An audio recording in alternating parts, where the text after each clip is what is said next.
Setelah keluar dari ruangan suaminya, Kania berjalan-jalan kecil menyusuri setiap sudut ruangan yang ada di perusahaan suaminya.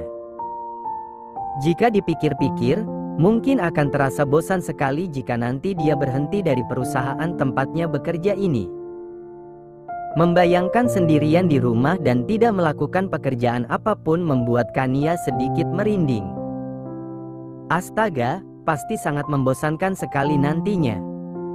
Selamat pagi, Bu Kania, sapa para karyawan saat melihat sosok Kania.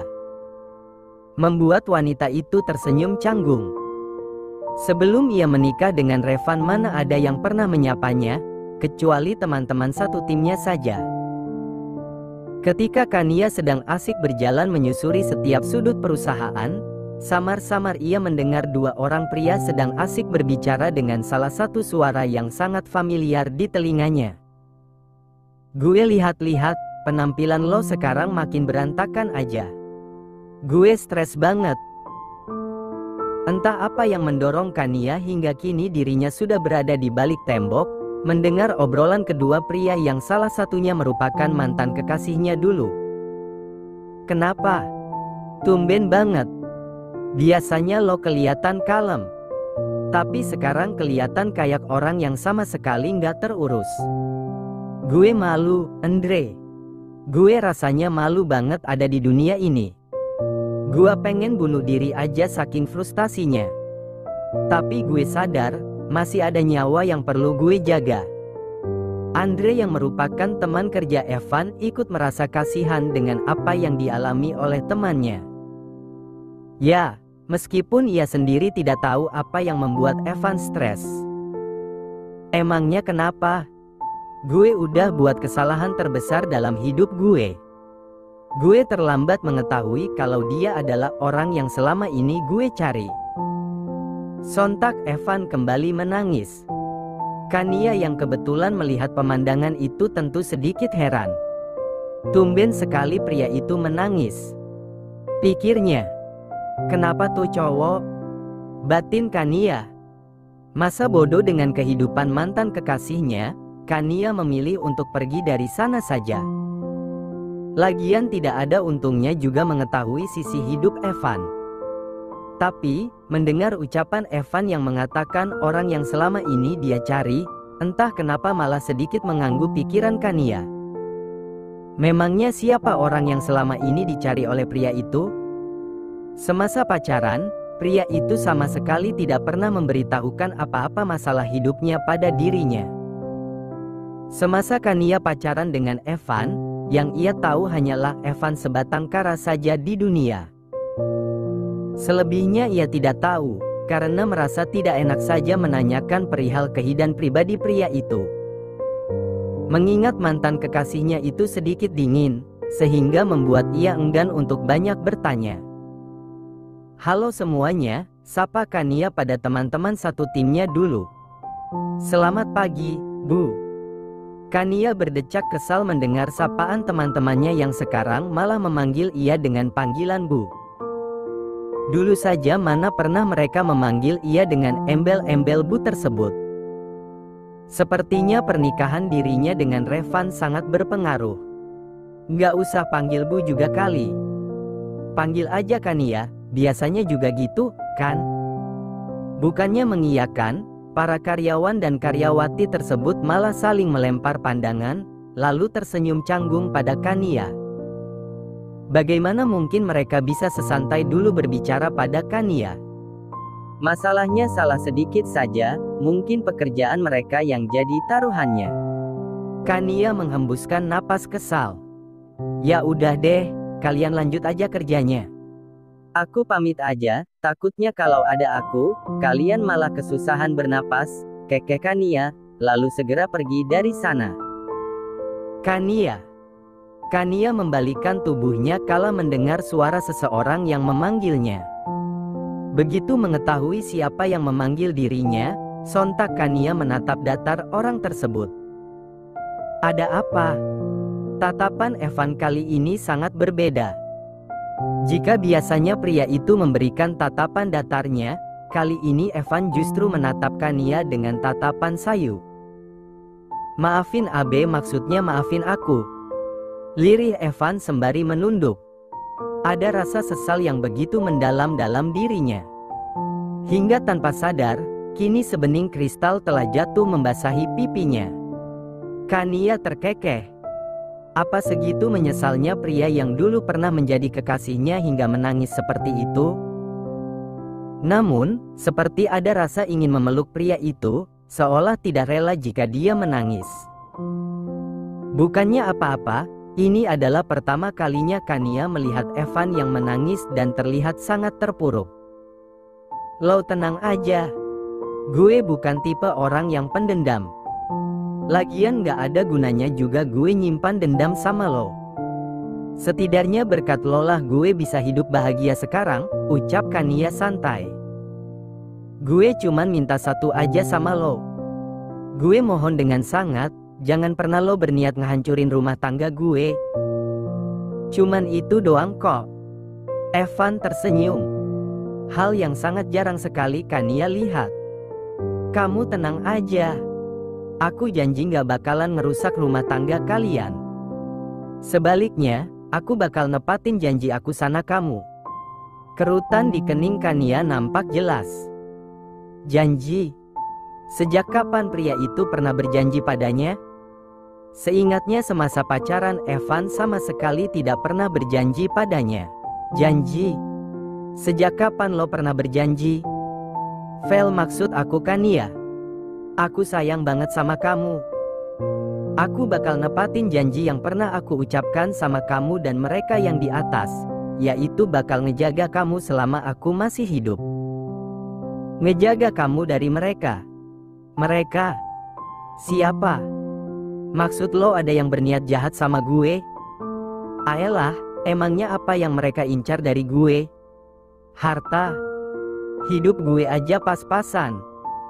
Lagi pula perasaan gue gak pernah deh nyinggung perasaan orang lain. Melihat ekspresi serius dari Evan malah membuat Kania salah tingkah sendiri. Seolah apa yang diucapkan pria yang ada di hadapannya benar adanya. Tapi memangnya apa sih yang bisa ia harapkan dari pria itu? Pria pembohong dan pengkhianat seperti Evan itu tidak pantas untuk dipercaya lagi. Iya, mereka yang berniat jahat sama kamu. Aku akan berusaha buat nepatin janji aku ke kamu, yang mungkin sekarang kamu sama sekali gak ingat akan janji itu. Kania tentu semakin heran dengan perkataan pria di depannya. Semua ucapan pria itu terdengar berbelit-belit. Lo pikir gue amnesia apa? Gue masih muda, jadi gak mungkin pikun. Memilih untuk tidak menjawab, Evan justru melempar senyum ke arah Kania. Lagian lo gak usah soker sama gue. Udah kayak keluarga gue aja. Sok banget pengen ngejaga dan ngelindungin gue, padahal jelas-jelas lo sendiri yang udah nyakitin gue. Ngaca woy. Mendengar ucapan Kania, Evan justru terdiam. Merasa tertampar dengan ucapan wanita itu. Seketika perasaan bersalah semakin menelusup ke dalam relung hatinya. Ah, sepertinya kata brengsek masih terlalu baik untuk orang seperti dirinya. Vel, maafin Abe, maksudnya aku yang udah terlambat tahu tentang kamu. Aku terlalu bodoh sampai nggak tahu kalau itu kamu. Aku benar-benar nggak tahu apa yang terjadi sama kamu di masa lalu. Maafin aku yang udah jadi pria yang sangat-sangat brengsek. Vel. Mendengar ucapan Evan, Kania malah fokus pada panggilan pria itu. Ini Evan salah orang atau bagaimana? Jelas-jelas namanya Kania. Ah, maksud aku Kania. Menyadari ada yang salah, Evan buru-buru memperbaiki ucapannya. Ah, terserah lo deh. Gue sama sekali gak paham maksud lo. Udah, gue mau pergi aja. Bye. Tanpa basa-basi Kania segera pergi begitu saja dari hadapan Evan. Meninggalkan pria itu yang terus menatap kepergian dirinya. Evan menghembuskan napas, tak lama kemudian bergumam dalam hati, apa yang harus abang lakuin, Vel? Abang udah jadi laki-laki yang benar-benar brengsek. Abang benar-benar nggak tahu kalau kamu ternyata juga mengalami musibah di waktu yang sama. Abang terlambat mengetahui kalau kamu adalah adik kecil kesayangan abang dulu. Apa kamu bakal masih nganggep aku sebagai abang kalau kamu tahu faktanya nanti? Mengingat apa yang udah abang lakuin benar-benar keterlaluan. Evan masih membisu di tempat. Pencahariannya selama beberapa tahun ini akhirnya membuahkan hasil. Namun sayangnya, sosok yang ia cari ternyata ada di dekatnya selama ini. Tapi, sosok itu kini sudah pasti membenci dirinya. Rasanya benar-benar menyakitkan. Pantas saja selama ia pacaran dengan Kania, ia sama sekali tidak bisa mencintai wanita itu. Hanya perasaan sayang dan ingin melindungi saja. Namun ia tahu betul kalau itu bukanlah perasaan cinta. Bagaimana mungkin aku malah menjalin hubungan dengan adikku sendiri? Bahkan hampir saja merenggut kesuciannya. Evan tertawa sumbang. Kini ia sangat berterima kasih pada Tuhan karena selama pacaran dengan dirinya, Kania memiliki pendirian yang kuat sebagai perempuan. Untungnya juga ia belum pernah mencium bibir wanita itu. Tapi tetap saja ia menyesal telah menyakiti hati wanita itu. Abang akan selalu ngejagain kamu, Dek. Abang akan berusaha untuk gak membiarkan mereka menyakiti kamu sedikit pun. Dan akan abang pastikan membalas perbuatan keji mereka pada mama dan papa. Dan satu lagi, abang akan pastikan mengambil apa yang seharusnya menjadi milik kita.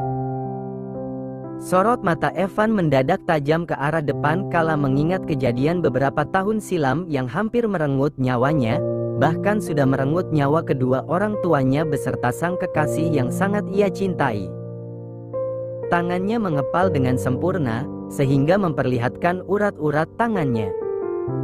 Setelah bertemu dengan Evan, Kania terus-terusan menggerutu, sehingga tanpa sadar sudah berada di ruangan sang suami. Revan yang melihat mulut istrinya komat kamit tentu merasa heran. Istrinya itu sudah seperti orang yang sedang membaca mantra saja. Kamu kenapa? Datang-datang udah komat kamit aja tuh mulut. Abis ketemu sama dukun, ya? Jangan bilang selama ini kamu pakai susuk, makanya aku bisa jatuh cinta sama kamu. Kania yang mendengar ucapan suaminya langsung menatap tajam pria itu. Moodnya sedang tidak baik, tapi pria itu malah mencari masalah dengannya. Padahal dirinya sedang tidak mau diajak bercanda. Iya, aku habis pasang susuk tadi. Dan rencananya sekarang perlu tumbal. Kayaknya kamu yang cocok jadi tumbalnya. Revan terkekeh melihat wajah istrinya yang sedang cemberut seperti itu. Bangkit berdiri dari duduknya, lalu berjalan ke arah sang istri. Dengan manjanya Revan memeluk wanita itu. Gak apa-apa kok, yang penting kamu makin cantik. Kania lantas berdecih mendengar gombalan suaminya. Tidak menyangka pula jika seperti inilah sifat seorang Revandra yang sesungguhnya. Rada-rada sengklek. Seriusan? Ya udah, ayo sekarang kita ke dukun. Kita korbankan Bapak Revan buat jadi tumbal. Revan langsung cemberut mendengar penuturan istrinya. Ya jangan gitulah sayang. Emangnya kamu sanggup kehilangan sosok laki-laki yang sangat kamu cintai dan sayangi? Sangat aku sayang. Kamu lupa atau gimana? Paham dengan maksud sang istri, Revan segera melepaskan pelukannya, lantas berdecak kesal. Benar-benar kesal karena dinomor tigakan oleh istrinya. Andai dalam uang ada gambar wanita, maka dia pastikan akan menomor tigakan istrinya itu juga. Dasar istri jahat. Cetus Revan, lalu segera berjalan menuju sofa yang ada di dalam ruangan dengan wajah yang mendadak saja masam. Kania yang melihat cara ngambek suaminya lantas merasa geli. Aneh saja rasanya. Bagaimana mungkin postur tubuh Revan yang benar-benar bagus, tapi wajahnya seperti anak kecil yang sedang ngambek. Ulu. Suami aku yang paling banyak duit ini ngambek, ya? Aduh, jangan ngambek ya sayang. Cup. Kania melayangkan kecupan di bibir suaminya. Namun, Revan masih enggan untuk menatap wajah istrinya. Masih pura-pura marah pada istrinya. Membuat Kania jadi gemes. Ya udah, gimana kalau aku tambahin jatah kamu nanti malam jadi 3 ronde? Tawar Kania dengan senyum yang menggoda. Revan sendiri berusaha matu-matian menahan dirinya kala tangan nakal istrinya mulai mengusap-usap dirinya. Cih, apaan coba cuman 3 ronde? 30 ronde dong kalau berani. Tanpa sadar tangan Kania langsung memukul dada suaminya. Membuat Revan seketika meringis. 30 ronde? Yang benar saja. Mati dong aku kalau digempur sampai 30 ronde. Revan berdecak kesal, lalu kemudian bangkit berdiri. Udah buruan. Ini udah tiba waktunya makan siang. Kamu mau makan atau enggak? Atau kamu makan aku aja? Mendengar kata makan, Kania langsung berdiri. Dengan antusias ia mengangguk. Revan sendiri jadi gemes melihat istrinya. Ketika Kania dan Revan berjalan keluar dari perusahaan, banyak sekali para karyawan dan karyawati yang menyapa mereka. Dan untuk pertama kalinya Revan membalas sapaan para karyawan dan karyawatinya. Bahkan pria itu juga sedikit menyunggingkan senyum tipisnya. Membuat para wanita yang melihatnya memekik tertahan. Bukannya apa-apa, tapi ini pertama kalinya mereka melihat sosok pemimpin mereka tersenyum. Tak sedikit dari mereka yang berdecak kagum pada Kania, karena bisa melelehkan bos es yang sedari dulu terkenal dengan ketegasan dan wajah datarnya. Di antara para karyawan dan karyawati yang menyaksikan bos mereka, rupanya ada sepasang mata yang juga tengah memperhatikan Kania dan Revan yang berjalan mesra. Pria itu lantas tersenyum tipis. Berbahagialah, Vela. Biarkan abang yang mengurus sisanya. Kali ini abang bahkan rela mempertaruhkan nyawa abang. Anggap saja sebagai permintaan maaf abang ke kamu. Makan yang banyak, supaya dede bayinya cepat gede, ucap Revan tersenyum melihat Kania yang makan dengan lahap. Istrinya ini jika berurusan dengan makanan pasti yang paling cepat. Bahkan jika disuruh memilih, Revan sangat yakin jika istrinya itu tanpa pikir panjang langsung memilih makanan. Dih, aku nggak hamil loh. Mendengar sahutan istrinya, Revan tersenyum tenang. Kan siapa tahu aja Revan juniornya udah jadi, tapi masih ucul banget, kekeh Revan yang membuat Kania geleng-geleng kepala. Kamu kayaknya ngarep banget punya anak. Ingat loh, kalau kamu udah punya anak nanti, nggak akan ada waktunya untuk bersantai lagi. Pikirkan baik-baik, atau mau ditunda aja dulu? Enggak kan ya? Revan langsung menjawab dengan cepat. Ditunda? Yang benar saja. Jelas-jelas dia sangat mengharapkan malaikat kecil itu segera hadir di kehidupannya. Pokoknya kamu jangan-jangan macem-macem ya Kania. Lanjut Revan dengan nada ancaman. Macam-macam gimana maksudnya? Ya kalau misalnya kamu sampai pakai suntik kebon atau apalah itu karena belum siap hamil. Pokoknya nggak boleh. Kalau kamu ngelakuin itu, aku bakal kecewa banget sama kamu. Bahkan mungkin kamu jauh lebih mengecewakan aku dibandingkan Mauren. Kalau kamu nolak benih aku, itu sama aja kamu nggak nganggep aku sebagai suami. Entah kenapa Revan mendadak emosi mendengar ucapan istrinya tadi. Bisa-bisanya Kania menawarkan untuk menundanya. Lagian apalagi coba yang kurang. Keuangannya cukup untuk membiayai hidup istri dan anak-anaknya, ia bahkan sudah menyiapkan mentalnya dengan baik. Lantas, apalagi yang perlu ditunggu? Kania yang melihat suaminya emosi jadi merasa bersalah. Sepertinya ia yang salah ucap tadi. Padahal niat hatinya hanya ingin memastikan jika Revan benar-benar siap menjadi ayah. Ia takutnya Revan belum siap, dan malah takutnya anak mereka nanti tak terurus. Maaf, ya. Aku nggak bermaksud ngomong kayak gitu. Maksud aku tadi, aku cuman takutnya kamu belum siap jadi ayah. Revan menghembuskan napasnya. Nggak kan Nia?